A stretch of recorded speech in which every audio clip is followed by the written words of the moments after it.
A paz do Senhor, que Deus possa estar conosco, nos dando graça, nos fortalecendo, nos enchendo da sua graça. E nós vamos dar continuidade ao nosso estudo acerca do livro de Amós. Como os outros que nós observamos, estudamos, nós vamos ver que Deus, ele sempre tem contra Israel uma palavra de admoestação, uma palavra de conserto, uma palavra que faz o povo parar e mudar o seu modo de vida. Nós sempre vimos Israel sempre passando por situações adversas, sofrendo com seus inimigos por conta da sua desobediência, por conta da vida contrária àquela que Deus preparou para o seu povo. Então, nós vemos que com Joel não foi diferente, com Oséias não foi diferente, e nós vamos ver agora com Amós que a situação que estava o povo naquela época, principalmente o reino do norte, era degradante por conta da vida que eles estavam levando, olhando para si próprio, vendo os ricos continuando sendo ricos, ou mais ricos ainda, e os pobres sendo oprimidos pelos ricos. E nós vamos ver que ao longo da história a situação que estava o povo de Israel na época de Amós era uma situação da falsa religiosidade. Uma falsa religiosidade que hoje em dia também não deixa de ser verdade, não deixa de ser uma realidade, porque o que nós temos visto hoje também é uma situação em que o povo está dentro da igreja, está fazendo a obra de Deus, porém não com o coração contrito, não com o coração prazeroso, e sim, muitas das vezes, fazendo por obrigação.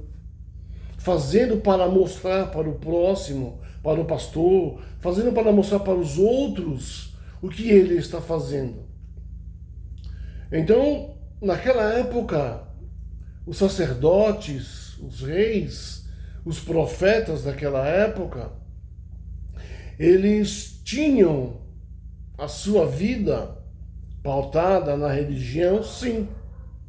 Porém, não agradava a Deus a forma com que eles estavam agindo dentro do santuário, oferecendo as oblações, oferecendo sacrifícios, mas de forma totalmente torpe, que cheirava mal às narinas de Deus. Então nós vamos ver que a situação em que estava o povo, os pobres estavam sofrendo porquanto não eram assistidos por quem deveria, né? O sacerdote tinha a obrigação de ver as viúvas, os órfãos, os pobres e dar uma assistência. Não estava acontecendo isso naquela época. Então nós vamos ver que o tema, aqui na página 38, o tema do livro de Amós seria a exposição dos pecados de um povo privilegiado, cujos privilégios lhes trouxeram grande responsabilidade e cujas faltas sob essa responsabilidade lhes acarretaram um castigo de acordo com a luz que tinham recebido. Então nós vamos ver aqui que o povo tinha as bênçãos de Deus, porém cada um olhava para si próprio.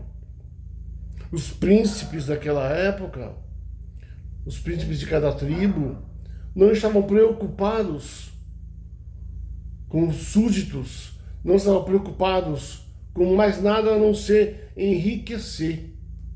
Muitos tinham mansões, muitos comerciantes, eles tinham a intenção de aumentar o seu comércio e, para fazer isso, eles oprimiam a população que tinha os seus lotes, que tinham suas casas, e eles tomavam sem a maior cerimônia. Eles chegavam, oprimiam e tomavam a posse dos mais pobres para aumentar, expandir o seu comércio e assim enriquecer muito mais. Então vamos ver que quanto mais Deus nos dá, mais Ele vai nos cobrar também. Então o povo, eles tinham que entender que quando Deus deu a eles o privilégio de serem o povo da promessa, o povo escolhido, eles teriam a responsabilidade de cumprir a lei, de cumprir tudo quanto Deus havia ordenado. Mas eles não viam assim. Eles não estavam preocupados com isso. E aí nós vemos que a mensagem de Amós vem aqui, que é o castigo vindouro e a restauração.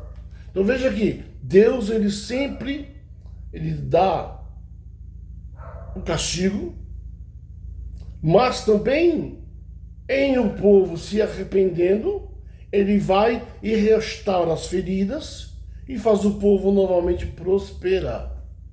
Então, o cuidado de Deus, como eu sempre digo, Deus ele não faz nada irado como o homem faz, mas ele castiga para o povo ver, se voltar para ele, para que ele venha a abençoar novamente.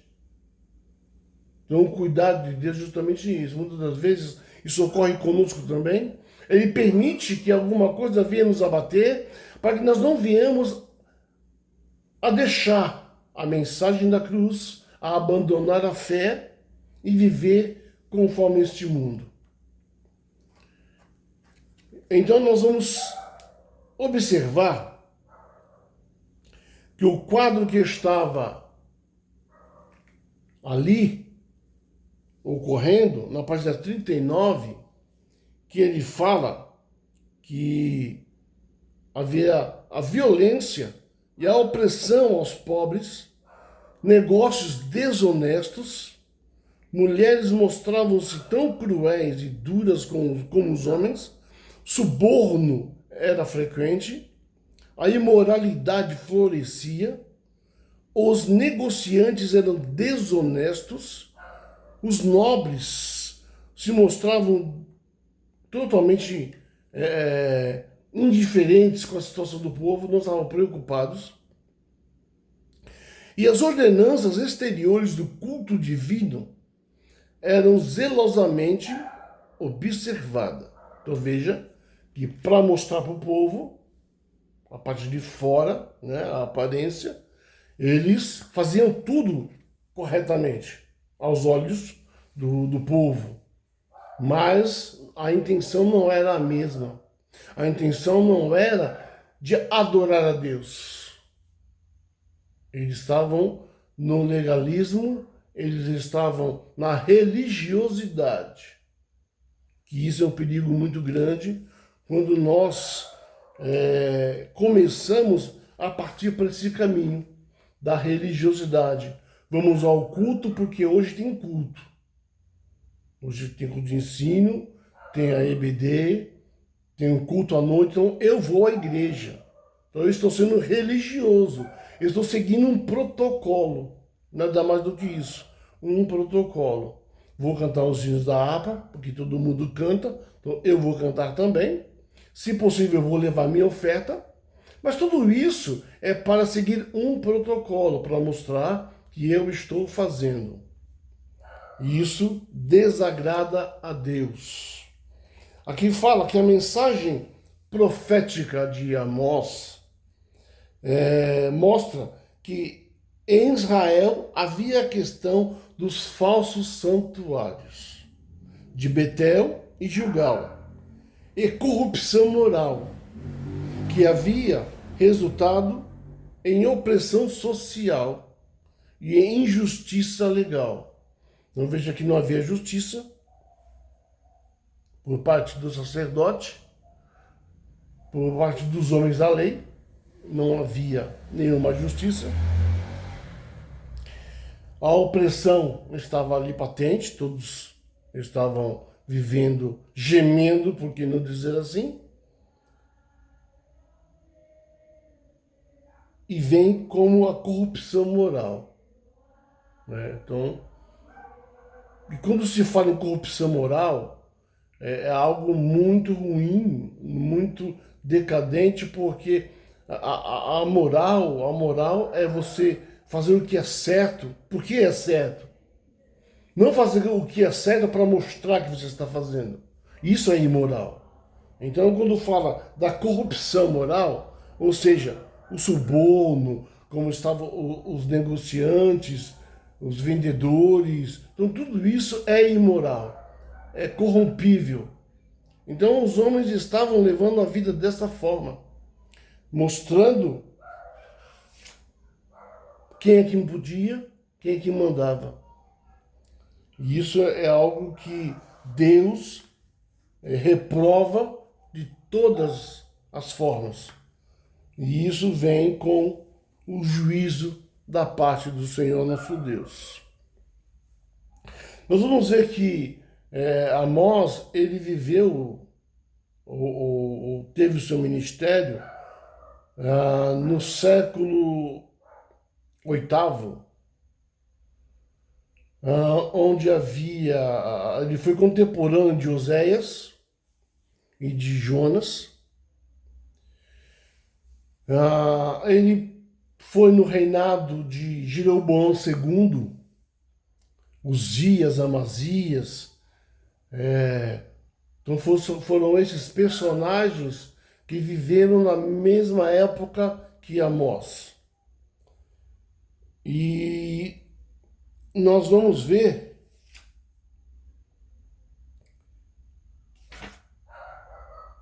que o livro de Amós fala que Amós ele veio ali da Judéia, ele era natural da Judéia, porém ele viveu entre os habitantes do Reino do Norte.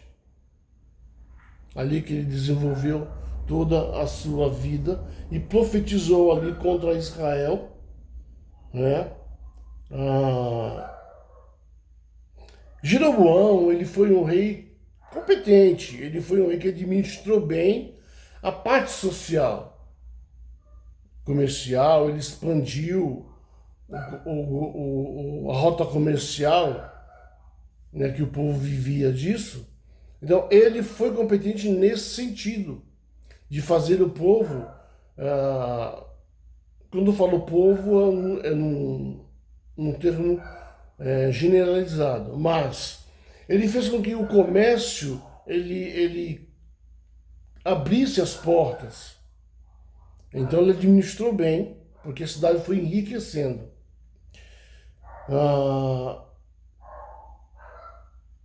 Mas diz aqui que ele foi um rei idólatra, né? Então, quando nós vemos a legalidade, quando nós vemos que o povo estava vivendo de uma forma religiosa, apenas religiosa, então nós vamos ver que a idolatria ela sempre teve presente na vida do povo de Israel. Sempre teve. Desde a época em que Moisés Ele foi receber as tábuas da lei, quando o povo, pressionando Arão, dizendo que queria que tivesse uma imagem para que eles pudessem adorar, como todas as nações tinham naquele tempo. Então veja que a idolatria sempre esteve patente no meio do povo. Porque dentro do povo, havia muita mistura. Que quando Israel conseguia vencer algum povo, os habitantes daquela cidade que era vencida, Israel também se misturava com eles. Então, o que aquele povo fazia, era um povo pagão, o que aquele povo fazia, Israel começou a fazer também, a participar dos seus cultos, com suas mulheres, com suas filhas. Então, a idolatria sempre esteve presente no meio do povo. Mas aqui fala, na página 42, que Amós ele tinha uma conduta muito íntegra no meio do povo, no meio do sacerdote, de todos ali da corte. Então, nós vamos ver que a humildade, ela fazia parte da vida de Amós. Ele não esconde fatos relacionados com a sua vida passada. Não se envergonha do seu nascimento humilde e da sua ocupação, porque ele era boieiro, ele era camponês, ele vivia no meio dos animais, né? Ele era boiadeiro e ele não escondeu isso, ele não escondeu quem ele era. Então ele não tinha vergonha disso. Nele não havia de maneira alguma afetação. Sua elevação à carreira profética não o arruinou. Ou seja, ele não deixou subir para a cabeça. Quer dizer, de repente, de um peão, vamos colocar assim, ele passou a ser profeta. Então, foi um salto muito grande. Ele deixou o campo e foi para a cidade. Então, nós vemos que isso não mexeu com a cabeça dele. Ele continuou o mesmo, na mesma humildade. Ele era observador devido à sua ocupação. Passava muito tempo em solidão, mas sempre em comunhão com Deus, observando a natureza. As ilustrações esparsas através do livro são todas oriundas de sua vida diária.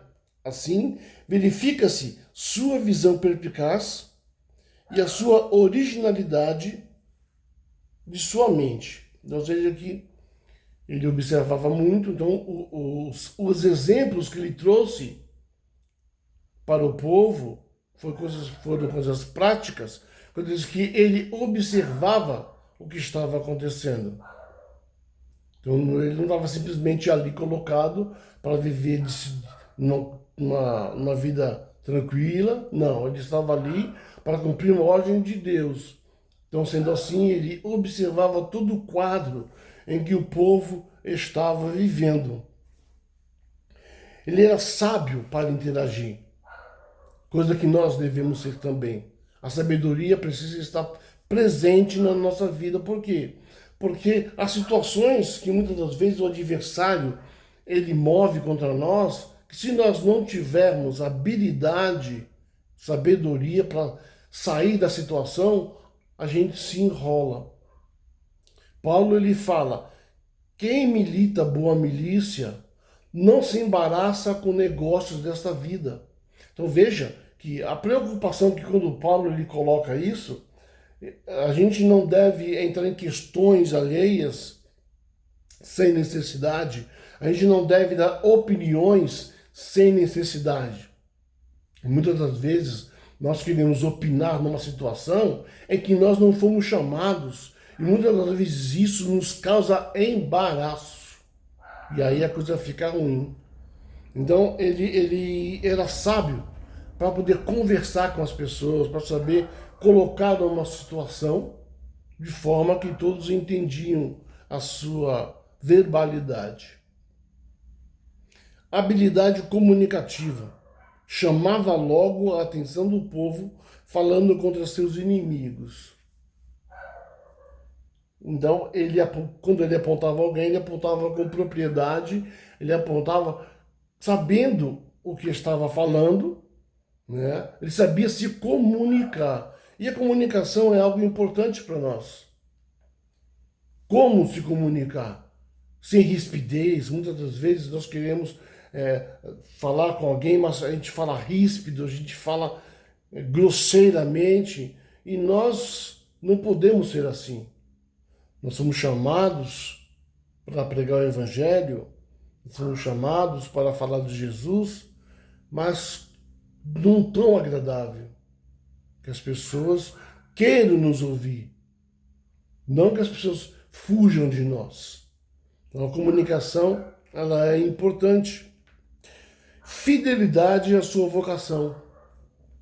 Ele não se portava como alguém que pudesse tentar humilhá-lo. Ele era fiel à sua chamada. Gostando ou não, os príncipes daquela época, os sacerdotes daquela época, não importando, ele era fiel à sua chamada. Aquilo que Deus ordenou, ele estava disposto a fazer. Ele estava disposto a colocar em prática. Então ele era fiel na mensagem que Deus tinha dado para ele. Hoje, infelizmente, muitas igrejas, há muitos pseudos profetas, né? Porque o profeta já não existe mais, o ministério profético não existe mais, ele terminou em João Batista. Nós vamos ver que muitos, infelizmente, torcem a palavra, vêm com palavras doces, quando Deus não quer que seja assim, vêm com palavras para agradar as pessoas, quando Deus está exortando, ou quando Deus quer exortar. Então, muitas das vezes, as pessoas têm fugido da fidelidade da sua chamada. E Amós não se preocupou. A gente vai ver mais adiante que tentaram calar a sua voz, mas ele não se importou e continuou falando.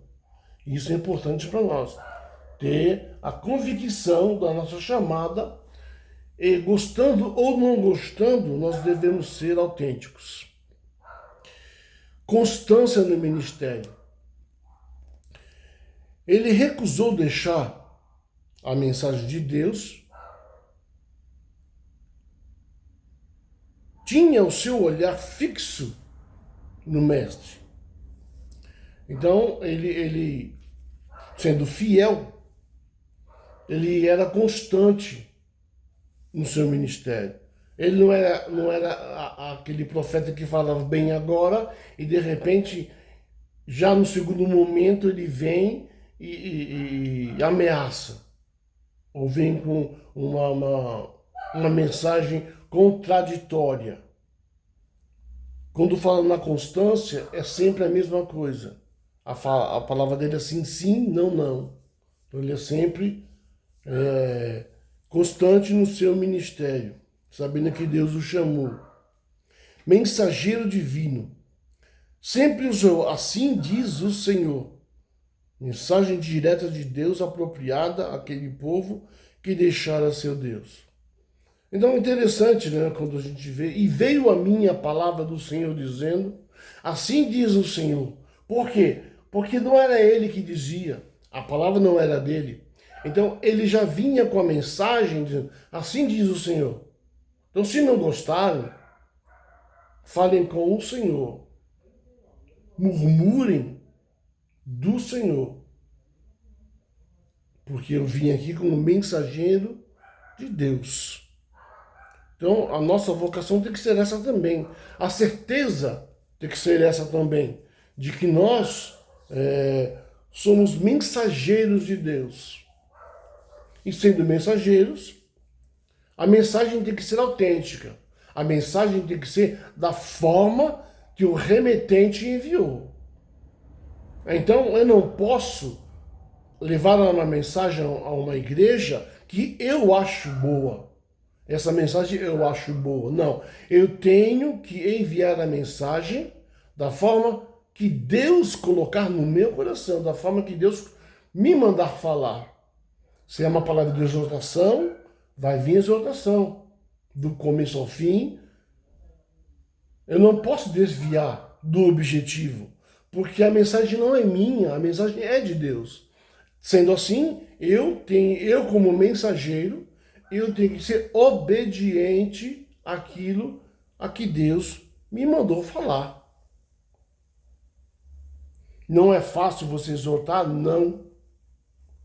A mensagem de exortação, poucos irmãos têm a coragem de falar. Por quê? Porque é uma mensagem que você não vai ver glória a Deus. Que você não vai ouvir uma constante língua estranha. Então, muitos querem fugir disso. E trocam até a mensagem. Deus manda falar uma coisa, ele vai e troca na hora lá. Só que o efeito que devia surtir não vai. E então, o remetente vai cobrar do mensageiro que não falou aquilo que devia ser falado. Então devemos tomar muito cuidado. Enquanto nós, servos do Senhor, temos que tomar muito cuidado quando Deus nos mandar falar. Não se acovardar e fazer tudo aquilo quanto o Senhor nos mandar falar. Sucesso. Recebeu a bênção de um sucesso maravilhoso e exerceu influência em toda a terra. Olha só que interessante. A gente acha que quem vai profetizar, vai falar a palavra do Senhor e ela é de exortação, muitos pensam, mas não é uma palavra de que sai glória a Deus, não é uma palavra que tem aquele fervor. Mas é interessante que você vai ouvir alguém dizer, olha irmão, aquela mensagem que você disse, que o Senhor te usou, foi preciso. Era necessário, porque o povo, eu estava precisando disso. Então, nós vamos ouvir. Com certeza, nós vamos ouvir alguém comentando que aquela mensagem foi precisa da parte do Senhor nosso Deus. Então, isso é o sucesso, né? E interessante é que isso vai correr. A fama corre, né? Quando o profeta, o mensageiro, ele faz aquilo que Deus determina que ele faça. Ainda fala da retidão, né? Ele era um homem reto, e isso é importante para que nós venhamos alcançar o objetivo pelo qual o Senhor tem nos chamado. Tornando a falar ainda, né, acerca do contexto histórico, fala ali que Amós profetizou durante os dias de Uzias, rei de Judá, e Jeroboão II, né, rei de Israel. Certamente ainda não dá, porque todos os livros dos profetas, na sua grande maioria, não dá para precisar o tempo exato, né, da sua escrita.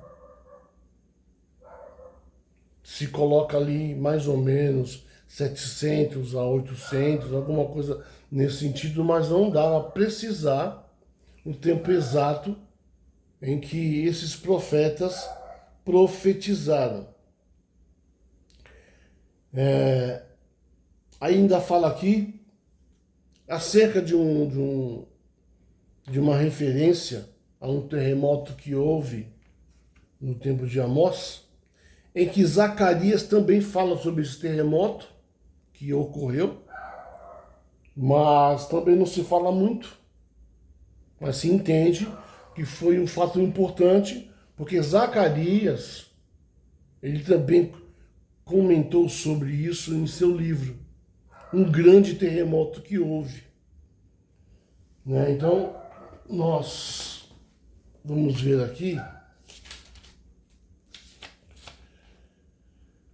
capítulo 1, versículo 1. As palavras de Amós, que estava entre os pastores de Tecoa, que era o deserto, o que ele viu a respeito de Israel nos dias de Uzias, rei de Judá, e nos dias de Jeroboão, filho de Joás, rei de Judá, 2 anos antes do terremoto.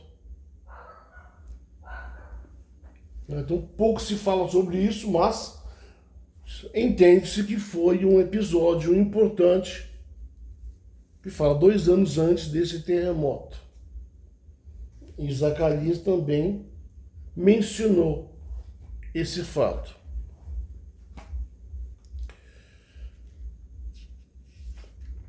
Na página 45, vai comentar aquilo que eu já falei a respeito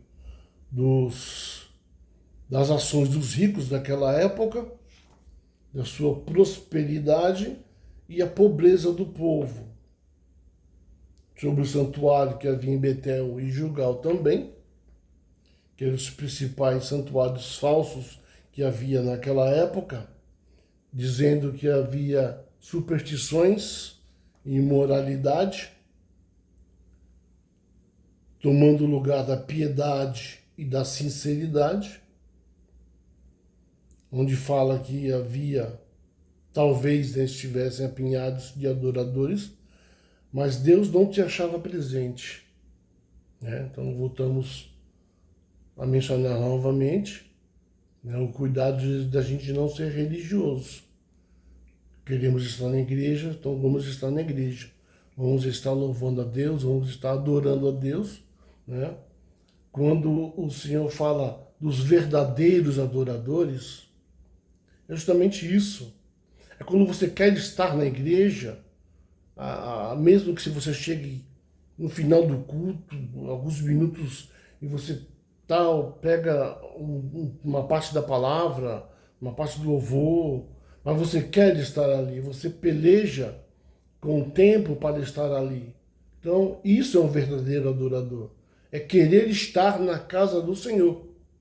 Não por protocolo, não para ser visto, mas não para ser visto pelo homem, mas para ser visto por Deus. Então isso é importante. Ser um verdadeiro adorador. Para quê? Para que alcance o coração de Deus e Deus venha a derramar a sua graça sobre as nossas vidas. Julgamento sobre as nações. Página 46. Amós começa a sua mensagem profética apresentando uma palavra de condenação. Capítulos 1 e 2. Para 8 países que pertenciam àquela região. Amon, Edom, Fenícia, Filistia, Israel, Judá, Moabe e Síria. Veja que Deus, ele fala contra os estrangeiros e contra Israel também. Ou seja, Deus não poupa. Deus não poupa. Deus não tem privilegiado. Na correção, Deus não tem privilegiado. A correção vem para um e vem para outro também. Vem para todos os filhos. Então Deus não privilegia aquele filho mais bonito, aquele filho porque é pastor, aquele filho porque é evangelista, não. Quando Deus vem com a correção, ele vem para todos, da mesma forma. Então a correção de Deus é assim. Ela é embasada naquilo que você fez. Então Deus vem e cobra, seja grande ou pequeno. O profeta emprega uma mesma expressão para introduzir e apresentar os pecados particulares de cada nação. Então, se a gente for ver lá,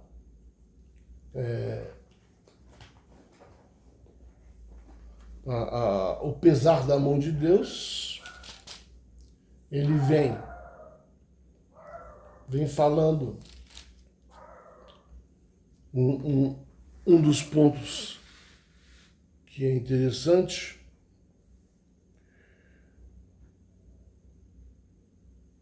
assim diz o Senhor: por 3 transgressões de Damasco e por 4 não retirarei o castigo, porque trilharam a Gileade com trilhos de ferro.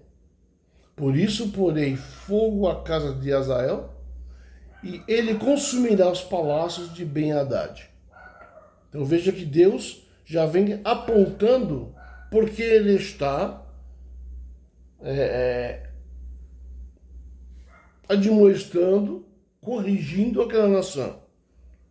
Então ele vem apontando, e isso é interessante porque Deus não vem ao acaso. Assim diz o Senhor: por 3 transgressões de Gaza e por 4 não retirarei o castigo, porque levaram em cativeiro todos os cativos para os entregarem a Edom. Então, mais uma sentença. Por conta disso. Então Deus sempre, ele mostra para nós por que é que nós estamos sendo penalizados, porque estamos sendo corrigidos. Ele aponta para nós o nosso erro e a correção vem. Então Deus sempre tem esse cuidado. Assim diz o Senhor: por 3 transgressões de Tiro e por 4 não retirarei o castigo, porque entregaram todos os cativos a Edom e não se lembraram da aliança dos irmãos. Então nós estamos vendo que Deus, ele mostra o castigo de cada um. E por que este castigo vem? Julgamento sobre Israel também. Né? Como diz, Israel não tem o privilégio de passar iliso. Nunca. É o povo da promessa, porém, quando precisava ser corrigido, Deus também o corrigia. Com cativeiros, com exílios. E assim sempre foi a história do povo de Israel.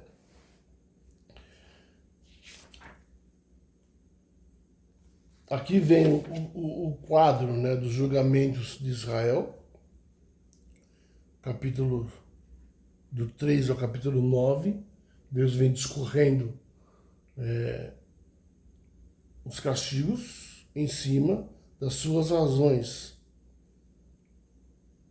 5 visões, né, que o profeta teve. Os discursos começam com a seguinte expressão: ouvi esta palavra. Então Deus chama a atenção. Parem para ouvir. Ouve essa palavra. Porque sou eu, Deus, falando. Então Deus chama a atenção do povo para ouvir. Tema do primeiro discurso: a ingratidão de Israel para com o amor e favor de Deus e sua falta sob a responsabilidade. Reclamam castigo. E castigo é anunciado pelos profetas não por acaso, mas em obediência ao chamado de Deus, pois foram enviados com essa missão. Só um remanescente escapará deste castigo. Então veja que Deus, todos os profetas que passaram, todos eles tinham a incumbência de falar acerca dos castigos que o povo deveria passar. E eram obedientes? Sim. Mesmo porque se não fossem, eles morreriam, né? Então, todos os profetas tinham a consciência pelas quais eles tinham sido chamados. Tema do segundo discurso: o castigo enviado sobre Israel foi em consequência da opressão dos pobres, a idolatria geral da nação. Porque não atentar aos castigos, Israel tem que ser preparado para encontrar-se com o Senhor seu Deus no último julgamento, que é o mais sério de todos. Então veja que tem o castigo de agora e tem o vindouro. Né? Tem o Israel, como nós vimos na lição passada, nós vamos ver também que o povo na batalha do Armagedon, Israel vai estar acuado, vai estar prestes a ser exterminado, quando o Senhor vem e os livra. Mas veja que Deus permite que eles passem pela aflição para depois livrá-los. Porque sempre foi assim. Israel, nas suas desobediências, Deus sempre permitiu que eles passassem pela aflição. O tema do terceiro discurso: o povo é avisado de que o julgamento iminente pode ser evitado, ser arrependido, buscar o favor de Deus. Uma palavra de advertência é dada aos que desdenham o dia de Jeová, pois este dia virá com todo o seu terror, para aqueles que abandonaram o verdadeiro culto a Deus e fizeram como seus pais no deserto. A nação será conduzida ao cativeiro, e aqueles que vivem em segurança carnal já estão condenados, pois o cativeiro é iminente. Então, como diz a palavra do Senhor, Deus não se deixa escarnecer. Então, se Deus fala que virá um julgamento, virá um julgamento. Não importa quem crê ou deixe de crer. Vem o julgamento. E Deus, ele é justo quanto a isso. Veja que isso pode ser evitado se houver um arrependimento. Então isso pode ser evitado. O quadro ele está totalmente negro, mas ele pode ser evitado. Quando Israel estava gemendo, sendo escravo no Egito, Deus, quando ele chama Moisés, ele fala: ó, eu tenho ouvido o clamor do meu povo. Eu tenho ouvido. Então você vai lá e vai livrar meu povo. Por quê? Porque o povo havia se arrependido. O povo havia visto a sua situação e havia arrependido-se do que estava fazendo. Porque eles sabiam que isso era a mão de Deus. Eles sabiam que a escravidão no Egito era a mão de Deus. Eles tinham convicção disso. Então eles se arrependem, eles gemem, e Deus ouve o seu gemido e prepara um libertador para eles. Então nós temos que perceber que quando você está passando por uma situação, porque você abandonou a sua fé, porque você, por um momento, você deixou se levar pelas circunstâncias dessa vida, então Deus vai permitir que você passe pela escuridão, vai. Só que você não vai estar só, mas Ele vai permitir que você passe, para você acordar e ver o caminho que você está trilhando, para você perceber que você precisa se voltar para Deus, para que Ele venha te abençoar. Porque muitos acham que porque é crente, Deus sempre vai abençoar. Não, Deus só vai abençoar quando você, quando nós estivermos na sua direção, quando nós estivermos na obediência, quando estivermos na adoração. Aí Deus vai estar conosco. Mas, enquanto nós estivermos na desobediência, seja ela qual for, nós vamos sofrer a pena. Isso é sem dúvida. Porém, o interessante é saber que Deus, Ele é misericordioso. Ele sempre é misericordioso. E isso é o que faz a diferença, né, para nós, na nossa vida, é que Deus não é um Deus vingativo. Ele não é um Deus caprichoso, que Ele vai, é porque você fez isso, eu vou descarregar tudo de você, não. Ele só corrige. Ele vê uma situação e deixa você passar por ela para que ela venha trazer você de volta para Ele. quando dos cativeiros que o povo de Israel esteve, em todos eles, havia sempre alguém para falar, mas eles eram um povo ignorante, eles eram um povo violento, que infelizmente acabava sendo, e não queriam receber a palavra de correção.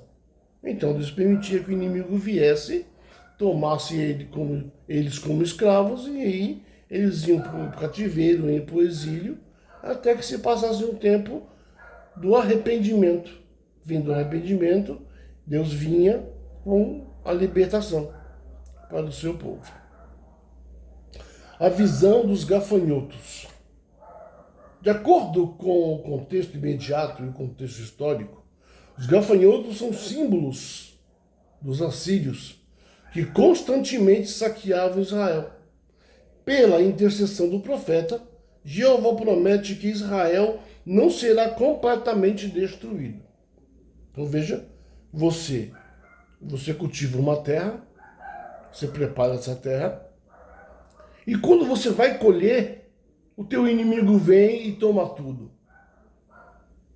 Saqueia toda a sua lavoura e vai embora e deixa você sem nada. Assim era com Israel. Acontecia com os assírios, acontecia com os filisteus, os heveus e tantos outros que oprimiam Israel. Mas veja que o profeta, ele intercedeu pelo povo. E Deus disse: e vós não sereis totalmente destruídos. Veja, eles seriam destruídos, mas não totalmente. Haveria um remanescente para perpetuar a história. Então, não é um aniquilamento, uma aniquilação. Não é. Então, Deus, ele não permite isso, né? Então, nós temos que ter essa consciência de que o cuidado de Deus não é para dizimar o povo, e sim para corrigir, para você voltar para Ele e continuar a sua história. A visão do fogo do abismo. Isso se refere provavelmente às águas que se secariam, trazendo em consequência uma seca vindoura. Então imagine um deserto, 50 graus, sem água. Imagine a situação, crianças, mulheres, idosos e tantos que os moradores da cidade, sem água. Então, a visão, veja que não é uma certeza, provavelmente seja por isso que, havendo a seca, né, o povo estaria somente no calor escaldante, sem ter como se refrescar. A visão do prumo, como um sinal que o julgamento será aplicado segundo justiça. Essa última mensagem causou a perseguição do profeta pelo sumo sacerdote de Israel, chamado Amazias. Amazias, ele chega para Amós e tenta desmoralizá-lo. Mas quem é você? De onde você veio? Tentando fazer com que ele recuasse com a mensagem. Fazendo com que ele recuasse e não persistisse na mensagem da parte de Deus. Aí ele fala: não, eu não sou profeta, nem filho de profeta, dizendo ele. Porém, eu era boieiro, mas Deus me chamou. Então, se ele me chamou, eu vou continuar falando. Não é você que vai me intimidar, eu vou continuar falando. Isso é conosco também. Muitas das vezes alguém tenta nos intimidar com posições. Olha, quem manda aqui sou eu. Você não pode, você não deve. Mas se nós temos a certeza de que foi Deus que nos chamou, não importa o nosso passado. Nosso passado, a Bíblia diz que foi lançado no mar do esquecimento. E o próprio Deus não se lembra mais dele. Então, quem é o homem para nos apontar as nossas faltas passadas? Quem é o homem para dizer quem nós éramos? Quem é o homem para dizer quem nós somos por falta de cultura? Quem nós somos porque não temos, não falamos bem, não sabemos conversar? Quem é o homem para nos apontar se nós somos servos do Deus vivo? Se nós somos boca de Deus falando aqui na terra? Né? Então isso é importante saber que mesmo Amazias, na sua posição, sendo o sumo sacerdote, Amós não se intimidou. Ele teve a sua certeza, né, como nós falamos ali nas páginas anteriores, que ele tinha a certeza da sua chamada, né? A fidelidade à sua vocação. Ele era fiel a isso. Não importa o que vai acontecer, mas ele permanecia. A visão de um cesto com frutas de verão. Este é o símbolo da maturidade de Israel para o julgamento. Logo segue uma mensagem, cujo tema é a seguinte: porque Israel tem desprezado a palavra de Deus, Deus trará uma fome da mesma palavra. Ou seja, Deus não vai falar com o povo, Deus não vai mais interceder, mais nada. Deus não vai conversar mais com o homem. Deus vai se calar, então o povo vai sentir a falta. Então muitas das vezes ocorre conosco.